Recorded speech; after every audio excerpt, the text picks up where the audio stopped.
11th class बेटा linear inequalities कल हमने कुछ क्वेश्चंस डिस्कस किए थे एक्सरसाइज 6.1 के। अब मैं आगे ले रही हूँ उससे एक्सरसाइज 6.1 क्वेश्चन नंबर 18th।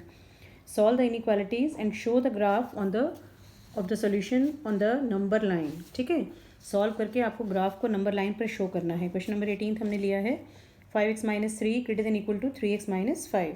तो जैसे आप सॉल्व करते हैं सॉल्व पहले वैसे ही करेंगे। 5x - 3x - 5 + 3 2x greater than equal to -2 x greater than equal to -1। तो ये हमारा जो सोल्यूशन आया है x greater than equal to -1, इसको आपको नंबर लाइन पर कैसे शो करना है वो है इस क्वेश्चन के अंदर न्यू चीज़। तो देखिए हम एक नंबर लाइन ड्रॉ करेंगे।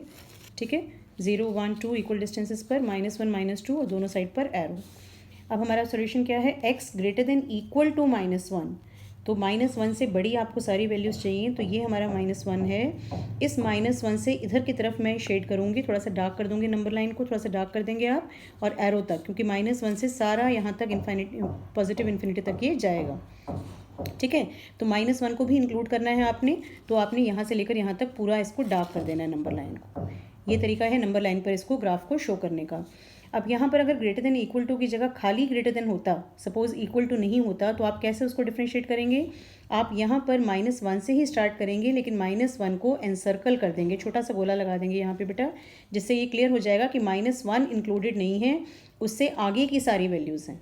आपको मालूम है कि दो पॉइंट्स को हम सेपरेट नहीं कर सकते, तो दोनों केस में चाहे ग्रेटर देन इक्वल टू हो चाहे ग्रेटर देन है, करना आपने -1 से ही स्टार्ट है, लेकिन सिर्फ ग्रेटर देन में -1 के ऊपर आप एक छोटा सा सर्कल लगा देंगे, जिससे ये हो जाएगा क्लियर कि -1 इंक्लूडेड नहीं है। और जब ग्रेटर देन इक्वल टू है तो आपने -1 से स्टार्ट करके आगे लाइन को डार्क करना है। क्लियर। सेम क्वेश्चन नंबर 20 एक और लिया है मैंने इसी तरह का, x/2 greater than equal to this. ठीक है, पहले हमने एलसीएम ले लिया, 3 और 5 15, क्रॉस मल्टीप्लाई कर दिया, सिंप्लीफाई किया आपने, यह आ गया 15, आप इधर ले गए, 2 इधर ले गए। 15x is greater than equal to 8x - 2, 7x greater than equal to -2। Simplify किया तो x greater than equal to -2/7 आ गया, विच इज़ अप्रॉक्सीमेटली -0.3। 7 2 ज़ा 14 21, 7 2 ज़ा 14 होता है, 0.2 समथिंग कर सकते हैं आप, 3 ना भी लिखें तो। 7 2 ज़ा 14, 6 बचेगा 60, 7 8 ज़ा 56, 0.28 अप्रॉक्सीमेटली आएगा, ग्रेटर देन इक्वल टू -0.28। तो देखिए आपने कैसे करना है, इसमें मैं आपको करके दिखा रही हूँ।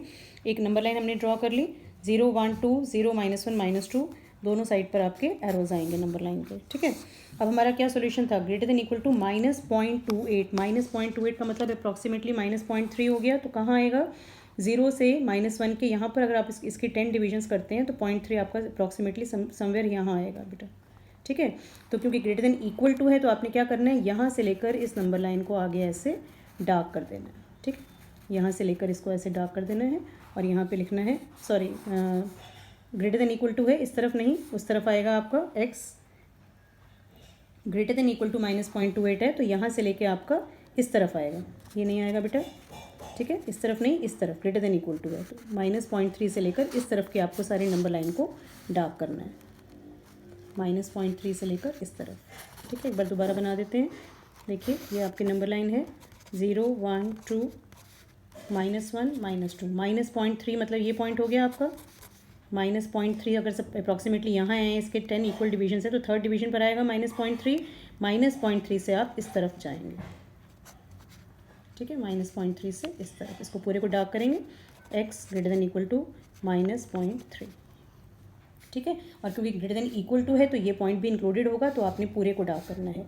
अगर ये इंक्लूडेड नहीं होता तो इसको हम एनसर्कल कर देते, जैसे मैंने आपको पहले बताया। ठीक है, उसके बाद 21 से लेकर 26 तक आपके स्टेटमेंट वाले क्वेश्चंस हैं, बहुत इंपॉर्टेंट क्वेश्चंस हैं। 21st क्वेश्चन देते हैं हम, Ravi obtained 70 and 75 marks in first 2 unit test, find the minimum marks to be obtained in the third test to have an average of at least 60 marks. Ravi के 2 test में 70 और 75 marks आए, वो third test में कम से कम कितने मार्क्स लिए कि उसके एवरेज कम से कम 60 हो जाए। तो बेटा जब एटलीस्ट वर्ड यूज़ होता है तो उसमें जो साइन आता है इनइक्वालिटी का, वो ग्रेटर देन इक्वल टू आता है। क्यों, क्योंकि हमें कम से कम 60 चाहिए, 60 से ज़्यादा भी हो सकते हैं। तो ये बात आप ध्यान रख लीजिए आगे के लिए, हमेशा के लिए, कि जब एटलीस्ट होगा तो ग्रेटर देन इक्वल टू का साइन आएगा, एट मोस्ट होगा ज़्यादा से ज़्यादा तब लेस देन इक्वल टू का साइन आएगा। ठीक है, तो हमने सपोज कर लिया कि let marks obtained in the third test be x। 2 test के मार्क्स दिए हुए हैं, थर्ड टेस्ट में हमने सपोज कर लिया कि उसके x मार्क्स आए हैं, तो एवरेज कैसे निकलता है 3 टेस्ट का? फर्स्ट 2 टेस्ट में 70 और 75 हैं, तो 70 + 75 + x डिवाइड बाई 3, ये तीनों टेस्ट की एवरेज आ गई। And he should get an average of at least 60 marks. तो कैसे बनेगी inequation? 70 + 75 + x/3 greater than equal to 60, because at least है वर्ड, ठीक है, तो it should be greater than equal to 60। 145 + x greater than equal to 3 उधर चला गया, 180 हो गया, x greater than equal to 35 आ गया। तो क्या आंसर आया आपका? आपसे पूछा है कि मिनिमम मार्क्स वो थर्ड टेस्ट में कितना स्कोर करे जिससे उसके एवरेज कम से कम 60 हो जाए। तो मिनिमम मार्क्स शुड बी 35, ठीक है। Minimum marks he should score in the third test should be 35, ठीक है। नेक्स्ट सेम है, वो आप होमवर्क में करेंगे। क्वेश्चन नंबर 23 देखते हैं इसके बाद। Find all pairs of consecutive odd numbers both of which are smaller than 10 and their sum is more than 11, ठीक है। 2 कंडीशंस आपको दी हुई हैं। आपको ऐसे कॉन्जिक्यूटिव ऑड पॉजिटिव इंटीजर्स निकालने हैं जो कि 10 से छोटे हों, दोनों के दोनों 10 से छोटे होने चाहिए और उनका सम जो है वो 11 से ज़्यादा होना चाहिए। तो चाहे आपको ऑड कॉन्जिक्यूटिव इंटीजर्स निकालने हो चाहे इवन निकालने हो, आप क्या सपोज करेंगे? अगर हम फर्स्ट को x सपोज करते हैं तो सेकंड वाला आपका आएगा x + 2, राइट। ऑड के केस में भी, इवन के केस में भी, क्योंकि आपको मालूम है कि ऑड और इवन में 2 का डिफरेंस होता है, 1 3 5 7 सो ऑन 2 4 6 8, ठीक है। तो अगर ऑड मानना है तब भी आपको x और x + 2 ही सपोज करना है, इवन है तब भी आपको x और x + 2 ही सपोज करना है। तो we have supposed x and x + 2 be 2 odd positive integers. अब 2 कंडीशंस हैं कि both should be less than 10, कि x should be less than 10 and x + 2 should also be less than 10, एक तो ये है। And their sum x + x + 2 should be more than 11, दूसरी condition आपकी ये है, ठीक है। तो पहले हम इसको सिंप्लीफाई करेंगे। 2x + 2 greater than 11, x greater then 11 - 2 9 आ गया, और x ये वाला 2 नीचे आ गया। 2x greater then 9, x greater then 9/2, 9/2 means 4.5 आ गया। आपको इंटीजर्स चाहिए बेटा 4.5 से बड़े, और जो कि जिनका सम जो है वो 11 से बड़ा होना चाहिए और उनका इंडिविजुअली वो दोनों 10 से छोटे होने चाहिए। तो 4.5 से बड़ा पहला ऑड पॉजिटिव इंटीजर क्या होगा? 5 होगा।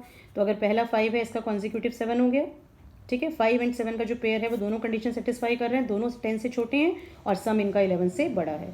सेकंड 5 के बाद आप 7 ले सकते हैं, 7 लिया मैंने, तो सेकंड वाला आपका 9 आ गया, कॉन्जिक्यूटिव 9 आ गया, ठीक है। ये भी एक आंसर हो गया।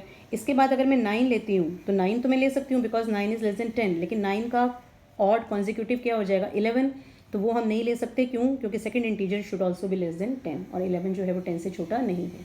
उनका सम तो 11 से बड़ा आ जाएगा 9 और 11 का, लेकिन 11 खुद 10 से छोटा नहीं है, इसलिए आपके पास 2 ही पेयर्स आएंगे आंसर के, एक 5 7 और एक 7 9, ठीक है। आई होप ये सारे क्वेश्चंस क्लियर हो गए होंगे आपको।